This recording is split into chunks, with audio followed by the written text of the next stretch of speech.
పట్నాయక్ ఆధ్వర్యంలో ఓబీసీని సాధించే కార్యక్రమాన్ని సాధిస్తామని చెప్పి సభాముఖంగా మీ అందరికీ నేను మనవి చేస్తాను. అలాగే ఓబీసీ అయిపోయింది, బీసీ అవుతుంది, బీసీ అయిపోయింది, ఓబీసీ కూడా అవుతుంది. అయిపోయిందా? మన సమస్యలన్నీ క్లియర్ అయిపోయినాయా? కాదు. ప్రతి మనిషికి కూడా నాకు 76 సంవత్సరాలు వచ్చాయి, 80 సంవత్సరాలు వచ్చాయని కూడా సమస్యలు ఉంటాయి. కుర్రోళ్ళకి కూడా వాళ్ళ సమస్యలకు ఉంటాయి. 10th క్లాస్ కుర్రోడు కూడా అమ్మాయికి కూడా సమస్యలు ఉంటాయి. ఏంటి? పుస్తకాలు చదవాలి, చదవకపోతే ఇంట్లో ఊరుకోరు, ఫస్ట్ క్లాస్ రావాలి, లేకపోతే తాతగారు ఊరుకోరు. ఈ రకమైనటువంటి సమస్యలు ప్రతి ఒక్కరికి ఉంటాయి. అది సమస్య కింద మనం భావించకుండా మనం చేయాల్సిన కార్యక్రమం ఒకే ఒక్కని చెప్పి మీ అందరికీ నేను మనం చేస్తాను.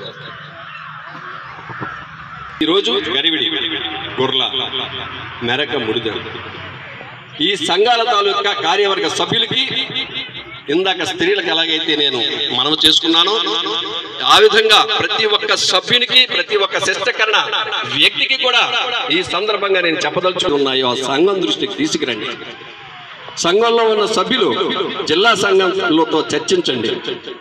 వీరు నిర్ణయించిన మేరకు రాష్ట్ర కార్యవర్గం ఏదో ఉందో వారి దృష్టిలో పెట్టి మన శిష్టకరణ కార్పొరేషన్ ద్వారా 100కి 100 మనం శిష్టకరణాలకు న్యాయం చేసే విధంగా అడుగులేద్దామని చెప్పి మీ సహాయ సహకారాల నుంచి మనం కోరుతాను. ఒక మనిషికి చైర్మన్ వచ్చింది, ఒక వ్యక్తికి డైరెక్టర్ వచ్చింది, నేను పలానా సంఘానికి కార్యవర్గ సభ్యునిగా ఉంటున్నాను అంటే వాళ్ళు చేసేది ఏమీ ఉండదు. ప్రతి ఒక్క శిష్టకరణ సభ్యు నుంచి, ప్రతి ఒక్క శిష్టకరణ సమాజ సంఘం నుంచి సహకారం ఉంటేనే ఏదైనా సాధించగలమని చెప్పి సభాముఖంగా మీ అందరికీ మనవి చేస్తున్నాను. మరొక విషయం కూడా తెలియజేసి మీ దృష్టిలో పెడతాను.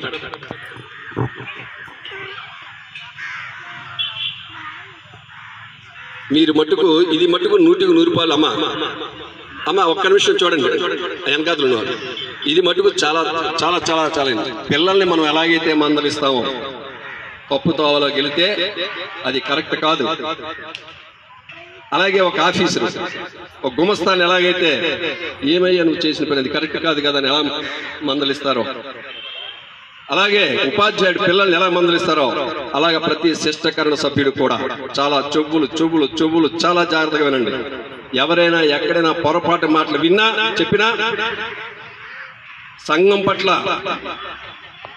అంటే నిర్దాక్షిణ్యంగా మాట్లాడినా, నిందలు వేసినా, వేరే సంఘాలని పెడదాం రండన్నా, సంఘాలు విడతీద్దామని చూసినా ఆ రకమైనటువంటి సంభాషణలు కానీ మీ దృష్టికి వస్తే దయచేసి మీరు చక్కగా సున్నితంగా తిరస్కరించి ఎక్కడైతే మనకి ఏ ప్రభుత్వం అయితే మనకి ఈ అవకాశాన్ని కల్పించిందో ఆ ప్రభుత్వానికి, ఆ ప్రభుత్వం ద్వారా వచ్చినటువంటి ఇటువంటి గౌరవప్రదమైనటువంటి ఈ వ్యక్తులకి మీ సహాయ సహకారాలు అందించకపోతే కష్టమవుతుంది.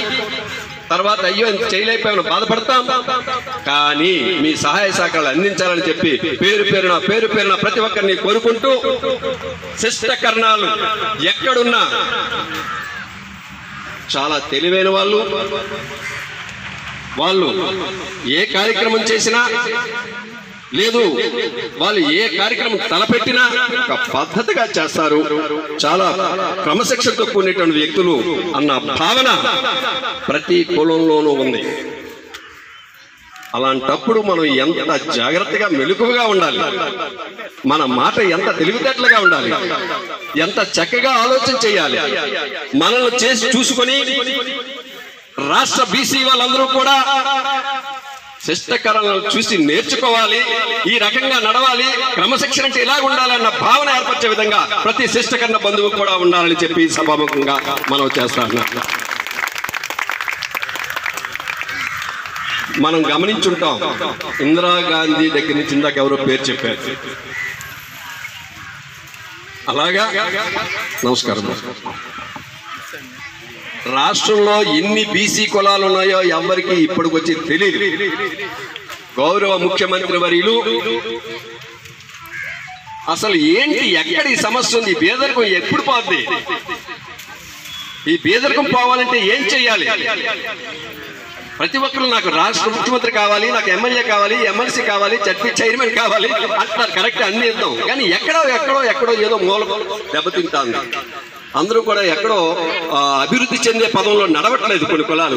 ఏమిటంటే ఇస్తే మీరు నమ్మండి విషయం, 500 కుటుంబాలు కాదు, 500 మెంబర్లున్న కులం కూడా మన రాష్ట్రంలో ఉంది.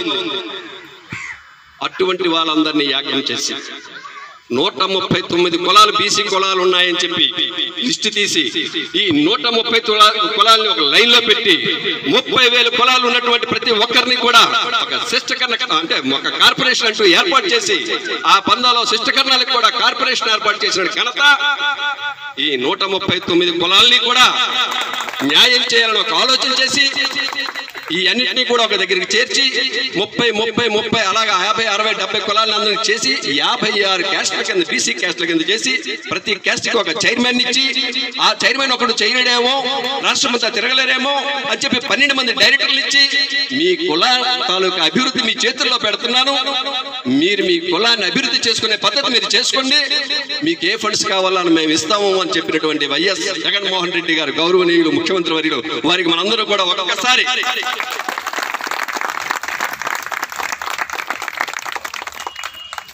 ఇందాక మన సోదరులు చెప్పారు తండ్రిని మించిన తనయుడని. కానీ ఈరోజు మీకు చెప్తాను, శిష్టకర్ణాల్లో చాలా మంది సేవలు చేశారు.